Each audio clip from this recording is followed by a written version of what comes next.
What is going on, everybody? Christian Ballard here, Ballard Sports Media, coming at you with a college football flashback video. Haven't done these in a while.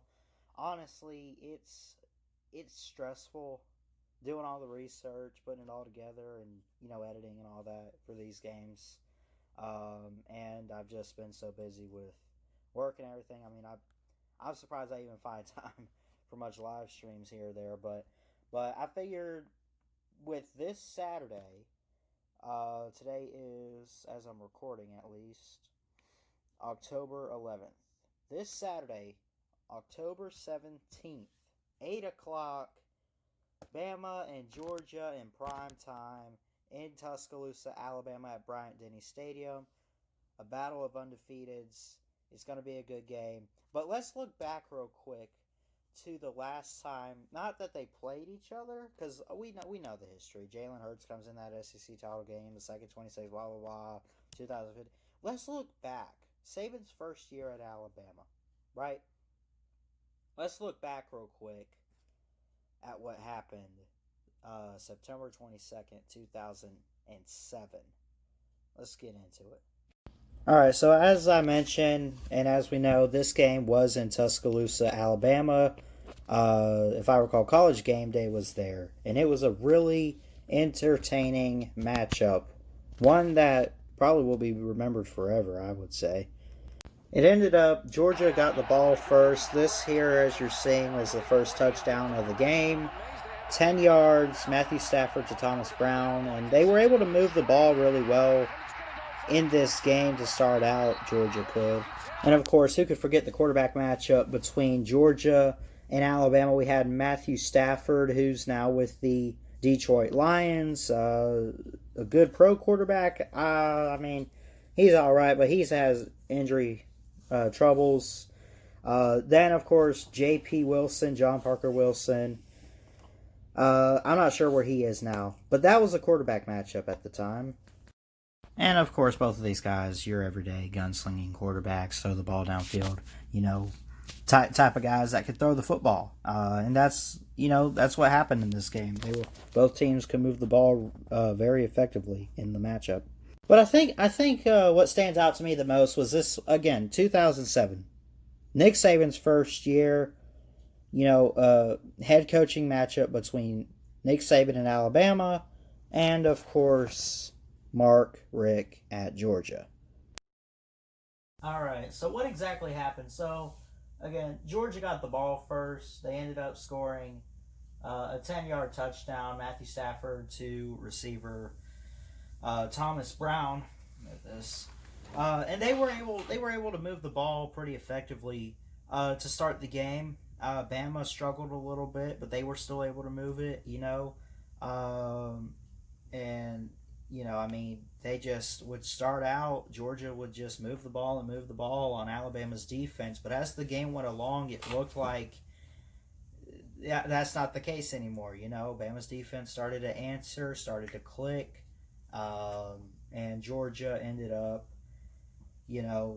just struggling eventually, and they just could not get it done. So again, Georgia gets the ball first. They end up scoring Matthew Stafford to Thomas Brown, 10-yard touchdown.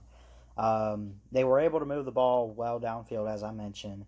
But then as the game went on, the defenses started to click even for both teams. And, of course, Bama's defense started responding to what Matthew Stafford was doing. It was kind of a slow start to the game. It was just slow in the first quarter in general. It was 7-0 at the end of the first quarter.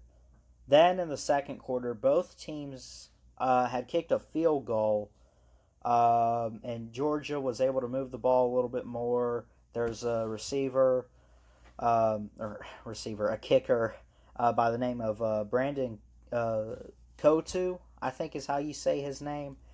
He hits a 47-yarder. Then, Bama gets the ball back, Georgia gets the ball back, all the way until pretty much the end of the half. 2 seconds left, Bama goes up for a field goal, 4th and 4, 40 yards. Can you believe it? Bama made a 40-yard field goal in this game. I'm impressed. 2 seconds left in the first half. Bama tries for a field goal. Lay Tiffin, I think, was the kicker at the time, son of Van Tiffin, the 1985 Iron Bowl hero. He hits it up and good for 40 yards. Bama gets on the board, and the score at halftime was 10-3 Georgia. So Bama trailed, but they got on the board, and defenses showed up in the third quarter. So, and we'll get into that. Said defenses did show up in the third quarter. One touchdown, really, for each team, and that was it. Bama's came just a little over 10 minutes left in the third. John Parker Wilson, QB scramble, 6 yards for a touchdown. That would have been the end of him. He also gets a rushing touchdown, in the fourth quarter. Again, like I just mentioned, each team got a touchdown. So defenses did show up, and it was, so John Parker Wilson runs in for a yard touchdown, kind of like a QB draw there. Then, go a few minutes later in the third quarter when Georgia has the ball. Sean Moreno rushes for 6 yards, gets the touchdown. That drive for Georgia was 4 minutes long. And it went 9 plays and 73 yards. So when you look at all these stats too, man, I mean, yeah, okay, it was the same score as that national title game, but it wasn't because again, that second and 26 was 26-23. Spoilers, that's the final score of this game. We'll get into it, but even that national title game was it was scoreless first quarter. It was Georgia on top all the way. This was a little different. There wasn't as much defense, but it was still there.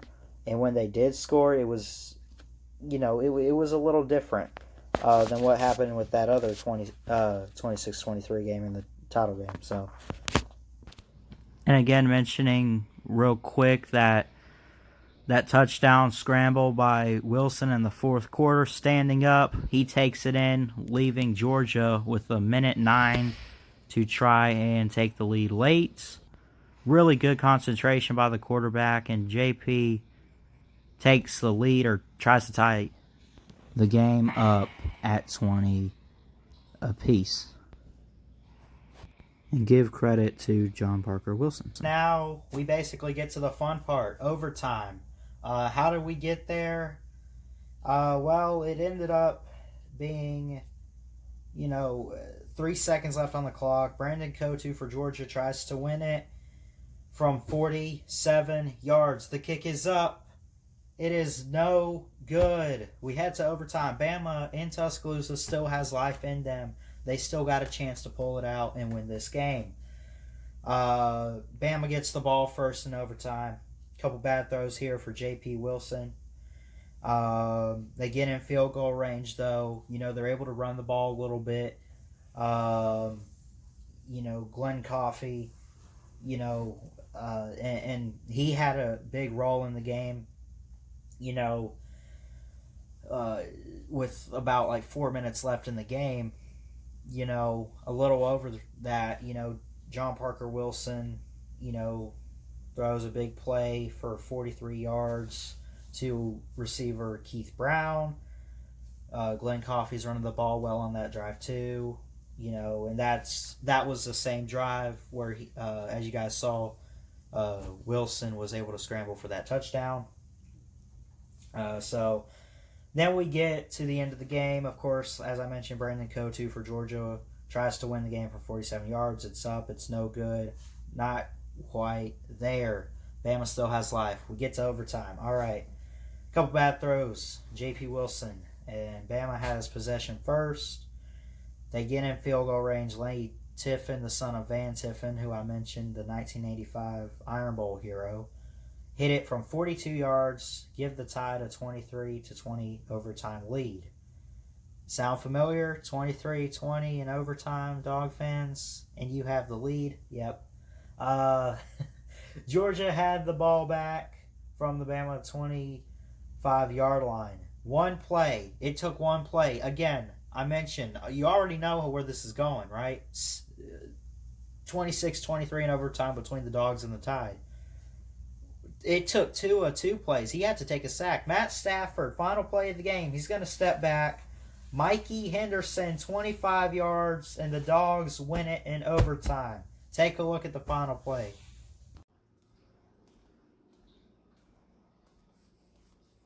Here real quick, we'll show the 42-yarder made by Alabama. The snap, the hold, the kick is up, and Lane Tiffin puts it through. Now we get to Matt Stafford to Mikey Henderson. Take a listen.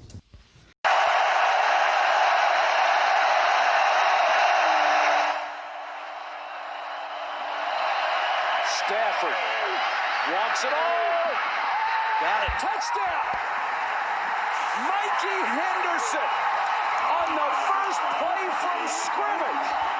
That the Dogs end up winning against the Tide 26-23 in overtime. Again, shout out to all the Georgia fans. Love you guys.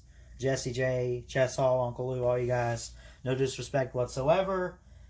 And it was a really good game. It was a good matchup. And they have not met in Tuscaloosa since 2007. They meet this upcoming Saturday, 6 days away for the first time since then.